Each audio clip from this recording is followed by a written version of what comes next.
Okay, in this video we'll be learning about the shortest distance. But shortest distance कहाँ से? Shortest distance from a point to a particular line.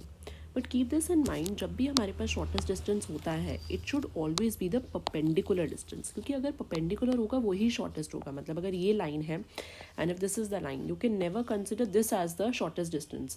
हमेशा shortest distance जो होता है वो perpendicular होता है. Okay, the shortest distance from a point to line is the length of the perpendicular drawn from the point to the line. तो अगर यहाँ पे ये point है and ये line है तो हमेशा जो perpendicular distance होगा that is always considered as the shortest distance. Okay, but इसके लिए निकालने के लिए we have certain formula. So let's try to understand the formula which we have. We have the formula as first the formula is ax1 plus by plus c, but if you can see यहाँ पे we have this bracket. This bracket is known as the absolute value we have to choose. Absolute value means that if the answer, if you solve this and अगर इसका answer -2 आ रहा है, so you have to choose the positive value always 2. And अगर positive ही है तो आपको positive ही लेना है. अगर -6 है, you have to take 6. So you have to keep this in mind कि ये हमेशा कौन सी वैल्यू होनी चाहिए, हमेशा पॉजिटिव वैल्यू होनी चाहिए. But what is this a, what is this x1 y1, what is this a square b square? Let's try to understand. आपको ऑफकोर्स डिस्टेंस फॉर्मूला में एक पॉइंट दिया होता है और एक लाइन की इक्वेशन दी होती है. तो जो इक्वेशन होती है वो इस फॉर्मेट की होनी चाहिए. अगर नहीं है तो हमें उसको कन्वर्ट करना पड़ेगा. आई विल गाइड यू कैसे करना है. ax plus b y plus c is equal to 0. मतलब एक वेरिएबल होगा x, ठीक है, उसके साथ एक नंबर होगा a, फिर एक वेरिएबल होगा y, उसके साथ वी हैव b एंड एक c मीन्स द कांस्टेंट, ठीक है, नंबर, और पॉइंट होगा x1 y1, ठीक है. सो जो ये x1 y1 है उसमें आपको ये पर्टिकुलर पॉइंट की वैल्यू पुट करनी है, जितना x1 है और जितना y1 है.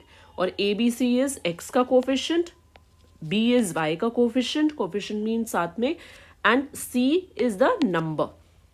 ठीक है, let's try to understand with example. But कुछ रूल्स दिए हैं विच वी हैव डन कि ये एब्सोल्यूट वैल्यू होना चाहिए, कभी भी नेगेटिव नहीं लेना है, ठीक है.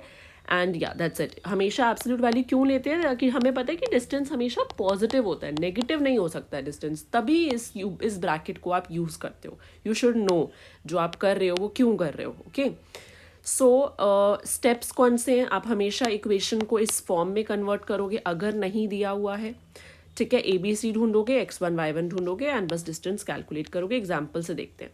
उन्होंने आपको यहाँ पे एक इक्वेशन दी हुई है, ठीक है. So this is a, x का coefficient, this is b, not 4, it is -4, c is +5, ठीक है, and 1 is x1, 2 is y1, ठीक है.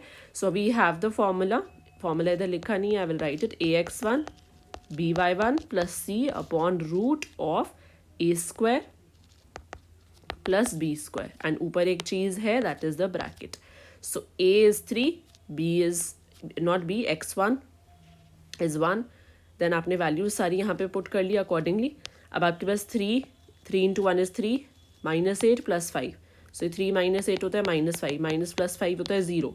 0 का आंसर 0 ही आएगा. एंड नीचे 3 स्क्वायर एंड -4 स्क्वायर, रूट 25 किसका स्क्वायर है? 5, ठीक है. सो 0 अपॉन 5 इज इक्वल टू 0. अब कभी भी डिस्टेंस 0 आ रहा है ना तो पॉइंट जो है वो लाइन पे ही रहेगा, कोई डिस्टेंस है ही नहीं उनके बीच में. अगर उनके बीच में कोई डिस्टेंस नहीं है तभी तो क्या आ रहा है? डिस्टेंस 0. इसका कंक्लूजन क्या हुआ वो पूछ सकते हैं आपसे, that what do you understand by this और what do you infer from this. Infer means conclusion. So you will say if this distance is not there, that means the point is lying on that particular line. Okay, so important points are always convert this into this form. मैं अभी आपको guide करती हूँ why they are emphasizing on this. जैसे अगर मैंने आपको ऐसे दे दिया 3x is equals to y plus 4, तो ये इस फॉर्म की तो नहीं है ना इक्वेशन, तो हम कैसे कन्वर्ट करेंगे? सारी चीज़ों को लेफ्ट हैंड साइड में ले आओ. 3x, फिर y उधर जाएगा, -y हो जाएगा, ये +4 है तो -4 हो जाएगा. तो ये अब आपने उस फॉर्म में कन्वर्ट कर दी. a is 3, b is -1, c is -4. इस फॉर्म में आपको हमेशा कन्वर्ट करना है. क्या नेसेसरी है कि c हमेशा हो? नो. अगर मैं ऐसे दे देती तो आप लिखते 3x -1 minus y plus 0 is equal to 0. So a is 3, b is -1, c is 0, right. Absolute value हमेशा यूज करनी है. डिस्टेंस नेगेटिव कभी भी नहीं हो सकता, 0 हो सकता है, it can be 0. Distance is 0, that means point जो है वो ऑलवेज ऑन द line है. This was the introduction or the shortest distance.